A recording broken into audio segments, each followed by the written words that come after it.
आप सभी विद्यार्थियों का हार्दिक स्वागत, हार्दिक अभिनंदन। प्रिय विद्यार्थियों, बीए सेकेंड ईयर यानी बीए पार्ट 2 के लिए राजनीति विज्ञान और आपके पुस्तक है विश्व के संविधानों का तुलनात्मक अध्ययन। उसका छठा पार्ट जो है अमेरिका का संविधान, इसका पहला भाग हमने पढ़ा। आज हम इसका सेकंड पार्ट पढ़ेंगे। सेकंड पार्ट में हम ये पढ़ेंगे कि अमेरिका के संविधान का उदय कैसे हुआ। अमेरिका के संविधान के का जो उदय हुआ, तो उदय होने पर उसमें कौन कौन से कानून लाए गए, उसमें किस प्रकार के कितने यानी उसे बनने में कितना समय लगा, क्या हुआ, सब कुछ हम आज पढ़ेंगे। तो बहुत ही अच्छा पाठ है। इस पाठ को आप देर तक देखिएगा और पूरा कंप्लीट हो जाए तब तक देखिएगा। इसमें से बहुत सारे प्रश्न आपके आते हैं। तो मैं उम्मीद करता हूं कि यह वीडियो इस पार्ट को क्लियर करवाने में बहुत अधिक मदद करेगा। इससे पहले के जितने भी वीडियो हैं, यानी राजनीति विज्ञान के, हिंदी के, हिस्ट्री के, इनके जितने भी वीडियो है, तो उन सभी का लिंक है वो आपको इसके डिस्क्रिप्शन में मिल जाएगा। वहां से आप इनका यानी अध्ययन कर सकते हैं। तो आइए देखते हैं आज के इस वीडियो से कितने आप लाभान्वित होते हैं और कैसा ये असर करता है। तो आज हम पढ़ते हैं इसका दूसरा भाग। देखिए, इसका दूसरा भाग अमेरिकी संविधान का उदय। इससे पहले हमने सामाजिक और आर्थिक आधार पढ़े थे। अमेरिका में समाज कैसा है, अमेरिका की आर्थिक व्यवस्था कैसी थी, उसके बारे में पढ़ा था। अब हम पढ़ेंगे कि अमेरिकी संविधान का उदय कैसे हुआ। इससे प्रश्न आ सकता है आपके लिए कि अमेरिकी संविधान का उदय कैसे हुआ। तो संयुक्त राज्य अमेरिका के संविधान का निर्माण 1789 में हुआ, ये आप जानते हैं। परंतु इस संविधान का निर्माण यकायक नहीं हो गया, अकस्मात नहीं हुआ। इसके पीछे लगभग 150 वर्षों का संघर्षपूर्ण इतिहास रहा है। यानी 150 वर्षों तक वहां के नागरिकों ने संघर्ष किया, तब जाकर के इस संविधान की रचना हुई, जिसके अंतर्गत यूरोपवासी अमेरिका में जाकर बसे। उन्होंने स्वतंत्रता की घोषणा की और अपने लिए एक संविधान का निर्माण किया। यानी यूरोप के लोग जो है वो जाकर के अमेरिका में बसने लगे। विभिन्न देशों के लोग भी वहां पर जाकर बसने लगे। अपने सामाजिक व्यवस्था में पढ़ा था कि वहां पर कई देशों के लोग हैं वो आकर के बसे और वहां आकर के अपनी संस्कृतियां साथ में लाए और उन संस्कृतियों ने मिलकर के एक नवीन संस्कृति का निर्माण किया, जिससे वहां वो है वो अपना एक संविधान बनाना चाहते थे सभी मिलकर के। तो मिलीजुली संस्कृति का निर्माण हुआ था। अमेरिकी संविधान का जो उदय हुआ था, इसके 4 चरण हैं। एक तो औपनिवेशिक युग, स्वतंत्रता की घोषणा, परिसंघ की स्थापना और संविधान का निर्माण। ये 4 जो भाग हैं, इन उदय के 4 चरण हैं। तो इसमें छोटा प्रश्न आपके आ सकता है कि अमेरिकी संविधान के उदय के चरण लिखिए। तो आपको औपनिवेशिक युग, स्वतंत्रता का युग, घोषणा, परिसंघ की स्थापना और संविधान का निर्माण इस प्रकार लिखना है। अब औपनिवेशिक युग क्या है? यानी जब यानी अमेरिका जो है वो एक किसी राष्ट्र का उपनिवेश था। संयुक्त राज्य अमेरिका आज विश्व का सर्वाधिक शक्तिशाली और समुन्नत और समृद्ध लोकतंत्र है, परंतु इतिहास की दृष्टि से यह एक संसार के नवीनतम देशों में से एक है। संसार के जो नए देश है, उन नए देशों में से एक है।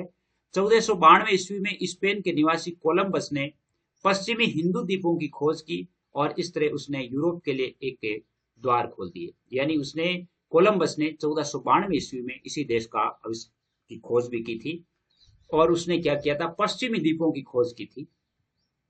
17वीं सदी में यूरोप के लोग बहुत बड़ी संख्या में और बहुत ही तीव्र गति से अमेरिका में जाकर के बसने लगे।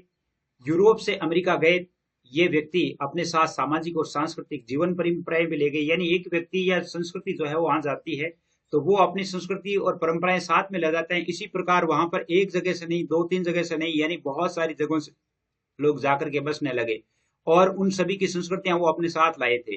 तो वहां जाने के बाद उन संस्कृतियों का मिलन हुआ और आपस में सांस्कृतिक जीवन की परंपराएं और शासन संबंधी वो विचार करने लगे और व्यवस्था प्रिय होने के नाते उनके द्वारा ये आवश्यक समझा गया कि उपनिवेशों की स्थापना के लिए ब्रिटिश सरकार से विधिवत आज्ञा पत्र प्राप्त किया जाए।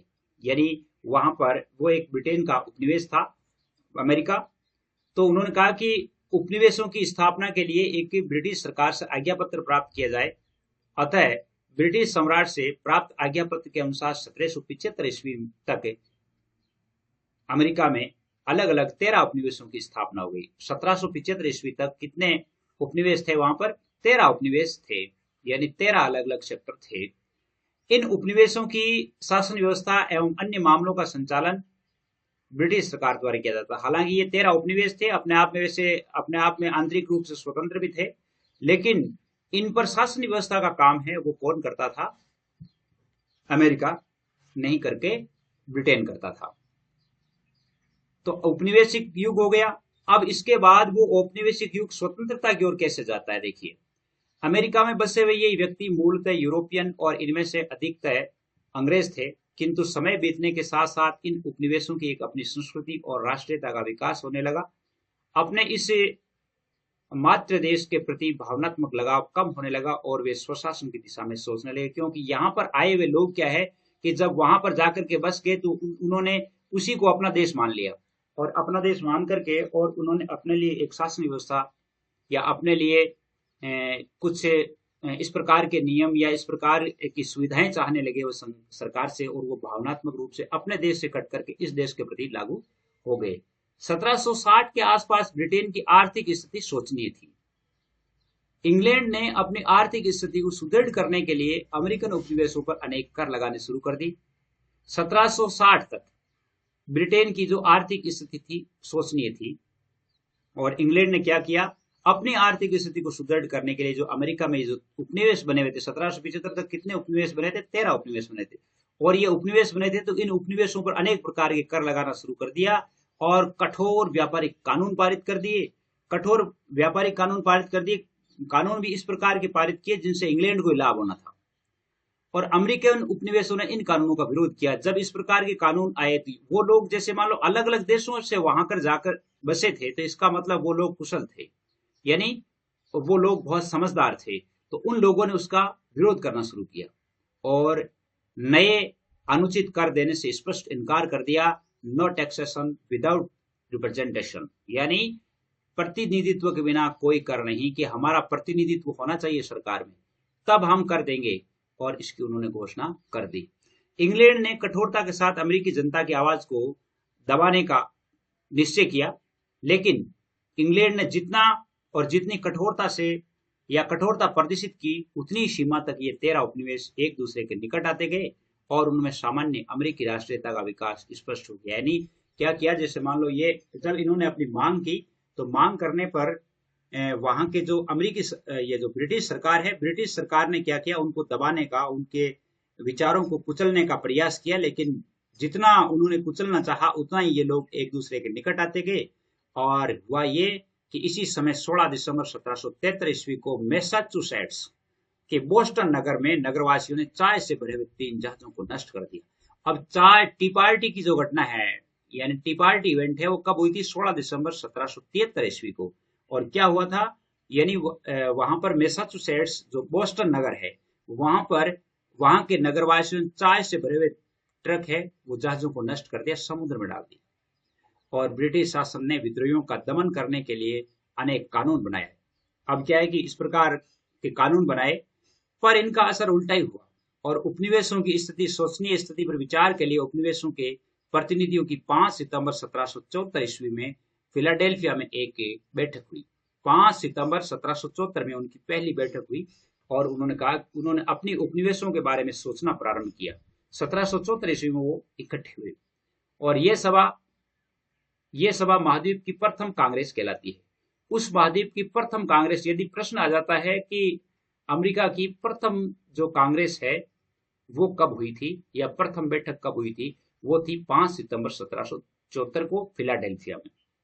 इसके बाद अमेरिका में विद्रोह की भावना बहुत तीव्र हो गई, और ऐसी स्थिति में हुआ क्या कि 10 मई 1775 को फिलाडेल्फिया में एक दूसरी महाद्वीपीय कांग्रेस हुई। 5 सितंबर 1774, उसके बाद 10 मई 1775, यानी लगभग एक साल से पहले ही उनके वहां पर एक और दूसरी सभा हो गई, और 6-7 महीने में। और महाद्वीपीय कांग्रेस में इंग्लैंड से युद्ध का प्रस्ताव पेश किया गया, और जॉर्ज वाशिंगटन को अमेरिका की नागरिक सेना का सर्वोच्च सेनापति भी नियुक्त कर दिया गया। अब ये दूसरी जो बैठक हुई थी 10 मई 1775 को, तो उसमें क्या किया? उन्होंने कहा कि भाई हम इंग्लैंड से युद्ध करेंगे। यानी ये 13 उपनिवेश है, उन्होंने कहा कि भाई ये इंग्लैंड ऐसे मानता नहीं है, तो युद्ध का प्रस्ताव पेश किया। और उन्होंने वहां का नेता है वो किसको रखा था? जॉर्ज वाशिंगटन को। जॉर्ज वाशिंगटन को कब बनाया था नेता? 10 मई 1775 को फिलाडेल्फिया में उनकी जो सेकंड बैठक हुई थी। उनकी प्रमुख मांग क्या थी? उनकी प्रमुख मांग ये थी कि उनसे परामर्श लिए बिना ब्रिटिश संसद को उन पर कर लगाने का अधिकार नहीं होना चाहिए। एक तो ये निर्णय था। क्या निर्णय था? यानी आपके जैसे प्रश्न आ सकता है कि यानी जो अमेरिका की जो सेकंड जो बैठक हुई थी कांग्रेस की सेकंड बैठक में क्या निर्णय लिए? तो पहला निर्णय ये था कि ब्रिटिश संसद को परामर्श के बिना कर लगाने का कोई अधिकार नहीं। लेकिन ब्रिटेन ने समझौते का कोई प्रयत्न नहीं किया। इसके बाद 4 जुलाई 1776 पहली 5 सितंबर को हो गई। उसके बाद यानी 5 सितंबर को हो गई, फिर 10 मई को हो गई और फिर 4 जुलाई 1776 को हो गई। यानी ये तो 75 में हो गई, ये 74 में हो गई और ये 76 में हो गई। 4 जुलाई 76 को औपचारिक रूप से अमेरिका की स्वतंत्रता की घोषणा कर दी गई। औपचारिक रूप से अमेरिका की स्वतंत्रता की घोषणा कब की गई? 4 जुलाई 1776 को। और जिसमें क्या कहा गया?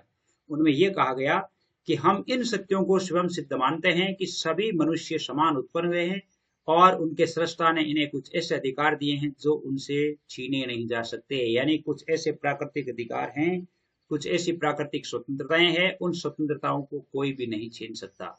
और वो स्वतंत्रताएं हैं जीवन, स्वतंत्रता और सुख। जीवन, स्वतंत्रता और सुख प्राप्ति के लिए प्रयत्न करने का जो अधिकार है, वो अधिकार उनसे कोई भी छीन नहीं सकता। इन अधिकारों की रक्षा हेतु ही मनुष्यों में सरकारों की स्थापना होती है और उन्हें शासन करने का अधिकार भी जनता की अनुमति से ही प्राप्त होता है। जब कभी कोई शासन इन उद्देश्यों के लिए घातक बन जाए, तब लोगों को अधिकार होता है कि वे उसे बदल दे या समाप्त कर दे और ऐसे नवीन शासन की स्थापना करें जिससे उनकी अपनी सुरक्षा और सुख समृद्धि स्थायी रहने की सबसे अधिक आशा हो। यानी क्या है कि जब इस प्रकार की सरकार हो, जब उन पर कुठाराघात शुरू कर दे, तो कुठाराघात को दूर करने के लिए जनता को आगे आना चाहिए। फिर 23 अगस्त 1775 ईस्वी को 23 अगस्त 1775 को सम्राट जॉर्ज तृतीय ने घोषणा की कि उपनिवेशों ने विद्रोह कर दिया है और ब्रिटिश सरकार ने सैनिक शक्ति के बल पर विद्रोह को कुचलने का भी निश्चय किया। जॉर्ज उस समय वहां पर ये जॉर्ज तृतीय था, तो जॉर्ज तृतीय ने कहा कि भाई 23 अगस्त 1775 को कि जो उपनिवेश हैं उन उपनिवेशों ने बगावत कर दी है। और ग्रेट ब्रिटेन तथा अमेरिकन उपनिवेशों ने 6 वर्ष तक युद्ध चला। उनके बीच में कितने वर्षों तक युद्ध चला? 6 वर्षों तक। 75 में शुरू हो गया और 81 तक उनका युद्ध चला और जिसके अंत में 19 अक्टूबर 1781 को अमेरिकन उपनिवेशों की जीत और ब्रिटिश सेनापति कॉर्नवालिस की पराजय हुई। यानी जब अंत में जब उनकी ब्रिटिश जो उपनिवेश है यानी अमेरिकन उपनिवेश से जब उनकी जीत हुई थी, तो उस समय वहां के ब्रिटिश सेनापति थे कॉर्नवालिस और ब्रिटिश सरकार की हार हुई 19 अक्टूबर 1781 को। ब्रिटिश लोक सदन ने युद्ध समाप्त करने के लिए मतदान किया और लॉर्ड नॉर्थ की सरकार ने अपना त्यागपत्र दे दिया। ब्रिटिश लोक सदन ने युद्ध समाप्त करने के लिए मतदान कर दिया और लॉर्ड नॉर्थ की सरकार ने अपना त्यागपत्र दे दिया। लॉर्ड नॉर्थ की जो ब्रिटिश सरकार थी उन्होंने त्यागपत्र दे दिया। सम्राट जॉर्ज तृतीय ने नवीन सरकार की गठित की जिसने अमेरिका की स्वतंत्रता को मान्यता दे दी। यानी जॉर्ज तृतीय ने नई सरकार बनाई और नई सरकार बना करके अमेरिका को स्वतंत्र कर दिया, वहां से आजाद कर दिया।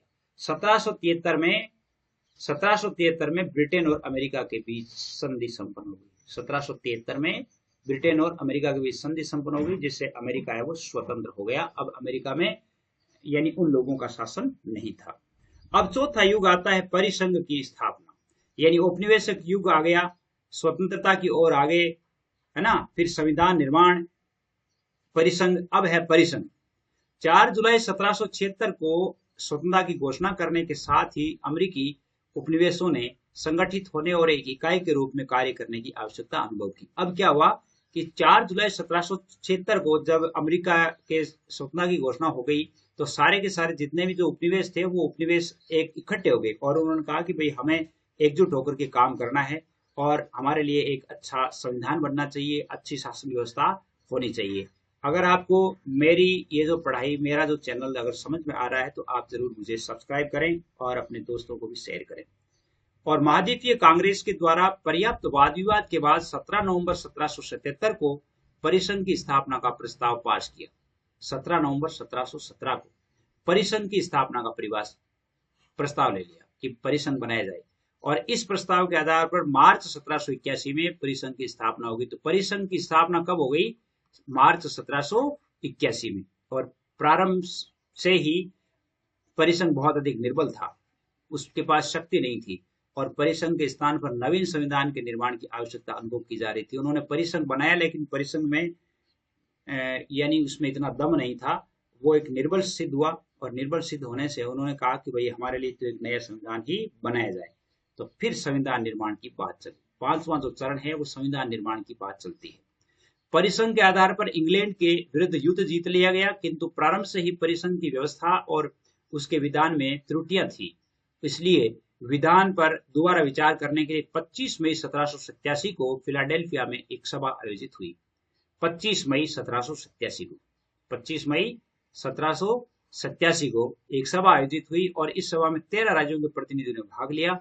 सभा में भाग लेने वाले कुछ व्यक्ति ऐसे थे, यानी 25 मई 1787 की जो अंतिम बैठक हुई थी, उस बैठक में कौन कौन व्यक्ति थे भाग लेने वाले? तो एक तो था James Madison, Benjamin Franklin, Alexander Hamilton, George Mason, James Wilson, Robert Morris and John Dickinson इत्यादि लोग थे।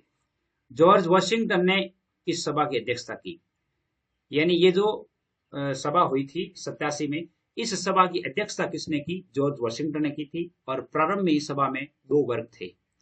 पहला तो था संघवाद के समर्थक थे और दूसरे संघवाद के विरोधी थे। पहला जो परिसंघ बना हुआ था, तो परिसंघ के कुछ तो विरोधी थे और कुछ समर्थक थे। समर्थक तो वो लोग थे जिनको परिसंघ है वो सहायता पहुंचाता था, तो वो तो उनके पक्ष में थे, और जो परिसंघ से कुछ सहायता प्राप्त नहीं कर पा रहे थे वो उनके विरोधी थे।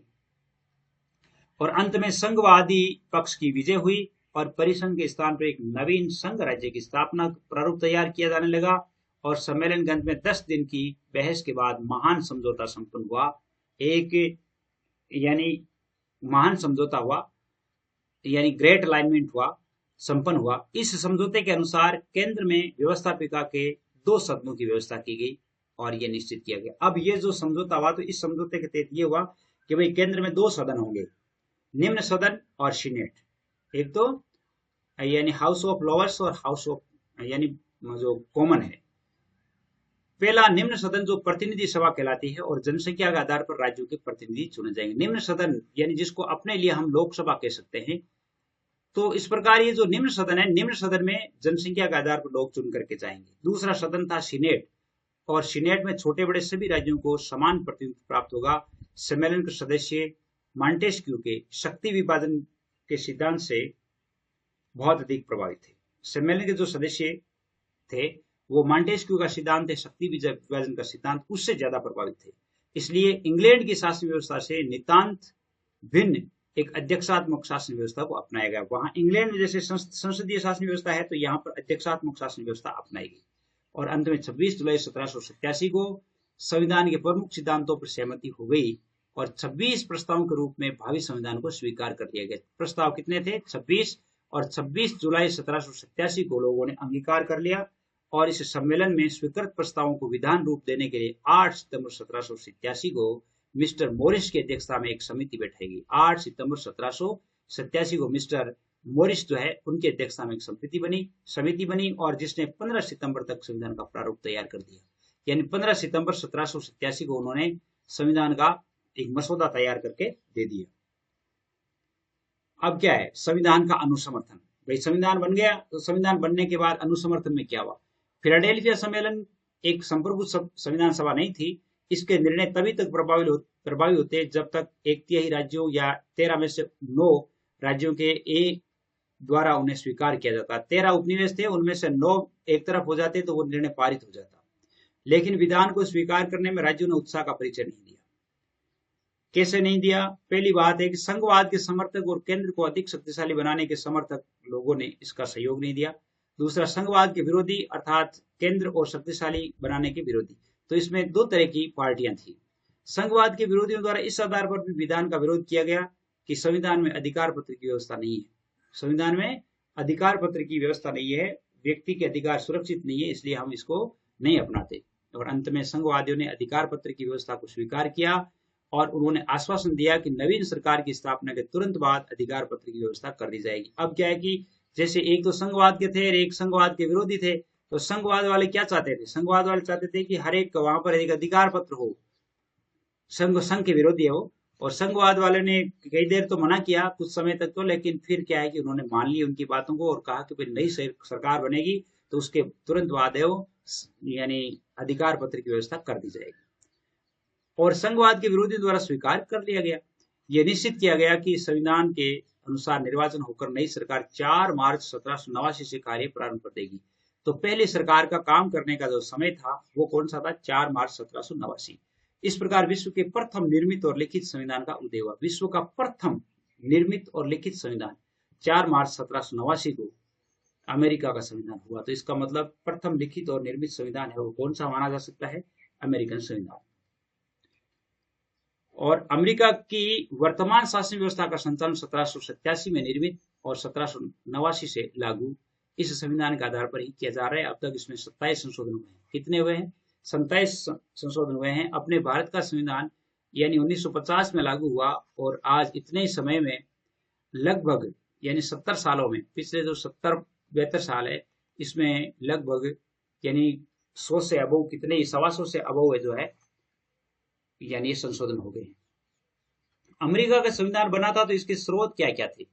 अमेरिकन संविधान के स्रोत क्या थे? देखिए, सामान्य व्यक्ति के लिए 1787 में फिलाडेल्फिया सम्मेलन द्वारा निर्मित प्रलेख ही अमेरिकी संविधान है। लेकिन राजनीति विज्ञान के विद्यार्थी के लिए सोचना जरूरी है कि वर्तमान समय में अमेरिकी शासन व्यवस्था का जो संचालन हो रहा है, इस शासन व्यवस्था के संचालन का एकमात्र इस प्रलेख पर ही किया जाता है या विश्व का विकसित राष्ट्र अमेरिकी संघ में आज भी 13 के स्थान पर 50 इकाइयां हो गई। आज क्या है, पहले जब प्रारंभ था तो प्रारंभ में कितनी इकाइयां थी? यानी 13 उपनिवेश थे। आज वहां पर उपनिवेशों की संख्या कितनी है? 50 है।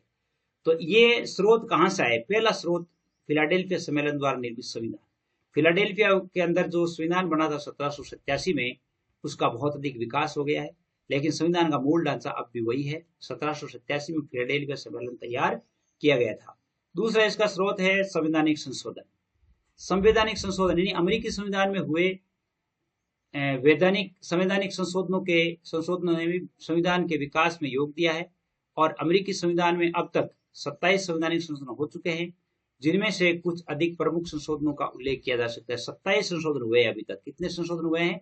27 हुए। तो 27 में प्रमुख संशोधन क्या क्या है देख लीजिए। प्रथम संशोधन देखिए, प्रथम 10 संशोधन द्वारा नागरिकों के अधिकार पत्र को सम्मिलित किया गया है। पहली बात तो अधिकार पत्रों को सम्मिलित करके और संशोधन किया गया है। दूसरा है जैसे 13, 14, 15 और गृह युद्ध संशोधन है। गृह युद्ध में क्या क्या नियम बनाए गए। और 17वां संविधान संशोधन है वो सीनेट के लिए प्रत्यक्ष निर्वाचन पद्धति को अपनाया गया है। सीनेट के लिए प्रत्यक्ष निर्वाचन होता है।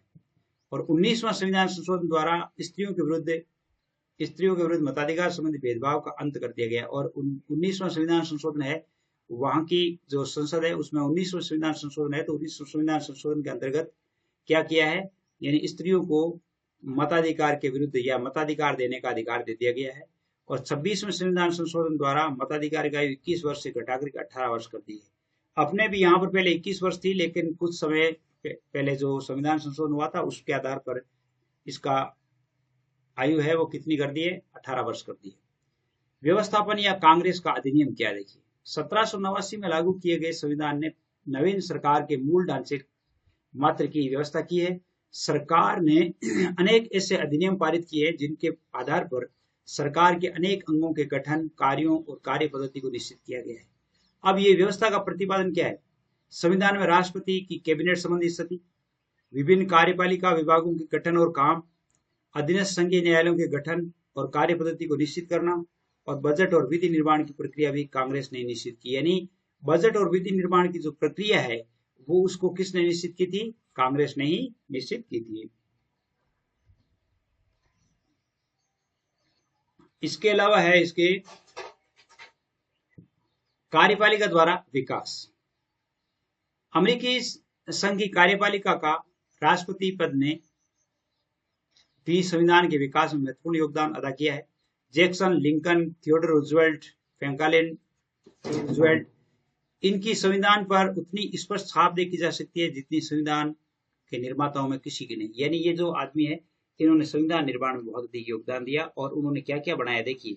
संविधान में कहीं पर भी मंत्रिमंडल का उल्लेख नहीं है, किंतु प्रथम राष्ट्रपति वाशिंगटन ने मंत्रिमंडल की रचना की और वे परामर्श लेने लगे, तभी से मंत्रिमंडल शासन का एक आवश्यक अंग समझा गया। तो सबसे पहले मंत्रिमंडल का निर्माण करने वाले कौन थे? राष्ट्रपति वाशिंगटन।